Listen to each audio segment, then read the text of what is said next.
Hello friends, എല്ലാവർക്കും ചെമ്മനിപ്പൂവിൻ്റെ പുതിയൊരു വീഡിയോയിലേക്ക് സ്വാഗതം. നമ്മുടെ ചെമ്മനിപ്പോൾ വരാനിരിക്കുന്ന ഒരു ഭാഗത്തിൻ്റെ വീഡിയോ ആണ് ഞാൻ ചെയ്യുന്നത്. അപ്പോൾ നമ്മുടെ മഹിമ സച്ചിക്കിട്ടായിട്ട് വലിയൊരു ചതി ചെയ്യുന്ന ഒരു ഭാഗം കൂടി നമുക്ക് വരാനിരിക്കുന്നുണ്ട്. അത് മറ്റൊന്നിനു വേണ്ടിയിട്ടല്ല, നമുക്ക് എല്ലാവർക്കും അറിയുന്നൊരു കാര്യമാണ്. രവിയുടെ വീട്ടിൽ ഭക്ഷണം നിൽക്കുന്നത് മധുസൂദന് അത്ര ഇഷ്ടമല്ലാത്തൊരു കാര്യമാണല്ലേ.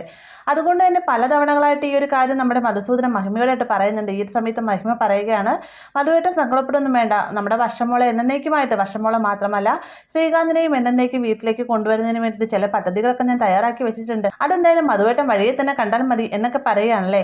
അതിനു വേണ്ടിയിട്ട് ഫസ്റ്റ് പടിയായി നമ്മുടെ മഹിമ വെക്കുന്നത് ഒരു ടൂർ പാക്കേജ് ആണല്ലേ. വർഷയ്ക്ക് അത് അമ്മയുടെ തന്ത്രത്തിലേക്കുള്ള ചവിട്ടുപടിയാണെന്ന് മനസ്സിലാകുന്നില്ല, എന്നാൽ ശ്രീകാന്തിന് അത് കൃത്യമായി തന്നെ മനസ്സിലാകുന്നില്ല. അതുകൊണ്ട് തന്നെ ശ്രീകാന്ത് പറയുകയാണ്, ഈ ഒരു ടൂറിന് ഞാൻ വരുന്നില്ല, നിന്നെ കൊണ്ട് എന്തെങ്കിലും ഒരു കാലത്ത് ഞാൻ പോകാൻ എനിക്ക് പറ്റുകയാണ്, ആ ഒരു സമയത്ത് ഞാൻ നിന്നെ കൊണ്ട് ടൂർ പോകാം, എൻ്റെ വീട്ടുകാരുടെ ചിലവിൽ പോകാനായിട്ട് എന്നെ കിട്ടുകയില്ല എന്നൊക്കെ പറഞ്ഞുകൊണ്ട് നമ്മുടെ ശ്രീകാന്ത് ഒഴിഞ്ഞു മാറുന്നുണ്ട്.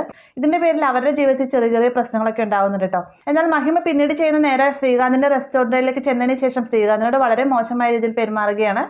ആദ്യമൊക്കെ ശ്രീകാന്ത് വലിയ കുഴപ്പമില്ലാത്ത രീതിയിൽ ആൻറ്റീനൊക്കെ വിളിച്ച് സംസാരിക്കുന്നുണ്ടെങ്കിലും പിന്നീട് നമ്മുടെ ശ്രീകാന്തിന്റെ ജോലി അത് ബാധിക്കുമെന്നാകുമ്പോഴത്തേക്കും ഇറങ്ങി പോകാനായിട്ട് മഹിമയോടായിട്ട് പറയുകയാണ്. അപ്പം ഇങ്ങനെ ശ്രീകാന്തിന് ഈ ഒരു ചെറിയ ഇതിലൂടെ ഇന്നും തന്നെ തന്റെ പരിധിക്ക് വരുത്താനാകില്ല എന്ന് മനസ്സിലാക്കുന്ന മഹിമ അടുത്തതായി ചെയ്യാൻ പോകുന്നത് താലി പിരിച്ച് കെട്ടി ചടങ്ങ്, അതായത് നമ്മുടെ താലിമാറ്റ ചടങ്ങ് എന്ന് പറയുമല്ലോ. 7ാമത്തെ ദിവസം നമ്മളിവിടെ നടത്തുന്ന ചടങ്ങ്, അതെന്തൊരു വലിയ ഇവരത് കണക്കാക്കുന്നത്. അതുകൊണ്ട് തന്നെ ആ ഒരു ചടങ്ങ് നടത്തുന്നതിന് വേണ്ടി മഹിമ നേരെ ചന്തയെ കാണാനായിട്ട് എത്തുകയാണ് കേട്ടോ. തന്റെ മകളുടെ കല്യാണം തനിക്ക് തന്റെ ഭർത്താവിനെ കാണാൻ സാധിച്ചില്ല. അതുകൊണ്ട് തന്നെ ഈ താലി പിരിച്ച ചടങ്ങ് അതൊരു വലിയ ആഘോഷമാക്കി മാറ്റുന്നതിന് വേണ്ടിയിട്ട് മഹിമ തീരുമാനിക്കുകയാണ്.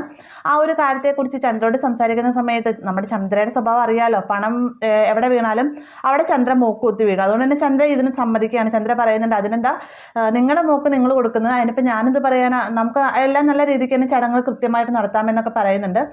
അങ്ങനെ എല്ലാ കാര്യങ്ങളും തീരുമാനിച്ച് തിരികെ വീട്ടിലേക്ക് എത്തുന്ന സമയത്ത് മധുസൂദനൻ മഹിമയോടായിട്ട് ചോദിക്കുന്നുണ്ട്, മഹിമ നീ എവിടെ പോയതാണെന്ന് ചോദിക്കുന്ന സമയത്ത് ഞാൻ നമ്മുടെ മോളുടെ വീട്ടിലേക്ക് പോയതാണെന്ന് മഹിമ പറയുന്നുണ്ട്. ഈ ഒരു സമയത്ത് നമ്മുടെ മോളുടെ വീട് ഇതല്ലേ എന്ന് ചോദിക്കുമ്പോഴത്തേക്കും, ഓ അത് ശരിയാണല്ലോ, നമ്മുടെ മോളുടെ വീട് ഇതാണ്, ഞാൻ പോയിട്ട് ശ്രീകാന്തിന്റെ വീട്ടിലേക്കാണെന്ന് പറയുന്ന സമയത്ത്, നീ എന്താ അവളെ സ്ഥിരമായിട്ട് അവിടെ തന്നെ നിർത്താൻ തീരുമാനിച്ചോ, നിന്റെ കയ്യിൽ എന്തൊക്കെയോ സൂത്രങ്ങളുണ്ടെന്ന് പറഞ്ഞിട്ട് അത് നടന്നില്ലേ എന്നൊക്കെ മധുസൂദനൻ കളിയാക്കുന്ന രീതിക്ക് ചോദിക്കുന്ന സമയത്ത്, മധുവായിട്ട് അതിനുള്ള തയ്യാറെടുപ്പിന് വേണ്ടിയിട്ടാണ് ഞാൻ പോയത്, നമ്മുടെ മോളുടെ താലി പിരിച്ച ചടങ്ങ് അത് വലിയ ഗംഭീരമാക്കി നടത്താനായിട്ട് ഞാൻ തീരുമാനിച്ചു, അത് നമ്മുടെ വീട്ടിൽ വെച്ചാണ് നടത്തുന്നതെന്ന് പറയുമ്പോഴത്തേക്കും മധുസൂദനൻ ചോദിക്കുന്നുണ്ട്, അതെന്താണ് നമ്മുടെ വീട്ടിൽ വെച്ച് നടത്തുന്ന, നമുക്ക് ഇതിനൊരു ഓഡിറ്റോറിയം ബുക്ക് ചെയ്താൽ പോരെ എന്ന് ചോദിക്കുന്ന സമയത്ത്, അതൊന്നും വേണ്ട മധുവേട്ട, അതിനുവേണ്ടി ഞാൻ ചില പദ്ധതികളൊക്കെ പ്ലാൻ ചെയ്തിട്ടുണ്ട്, അവരുടെ വീട്ടിലൊരു കുടിയനുണ്ടല്ലോ എന്ത് കാര്യത്തിനും വേഗം ദേഷ്യപ്പെടുന്നവൻ, അവനാണ് നമ്മുടെ തുറുപ്പ് ചീട്ട്. മധുവേട്ടൻ കണ്ടോ, ഈ ഒരു ചടങ്ങ് തീർന്നതോടുകൂടി തന്നെ ശ്രീകാന്ത് ആ വീട്ടിലേക്ക് തിരികെ പോകില്ല എന്ന് ഉറപ്പ് പറയും.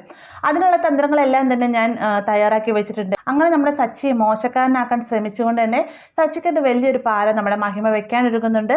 ആ ഒരു ഭാഗം നമുക്ക് കാത്തിരുന്ന് തന്നെ കാണാം. വീഡിയോ ഇഷ്ടമായെങ്കിൽ ലൈക്ക് ചെയ്യാനും കൂടെ ചാനൽ സബ്സ്ക്രൈബ് ചെയ്യാനും മറക്കരുത്.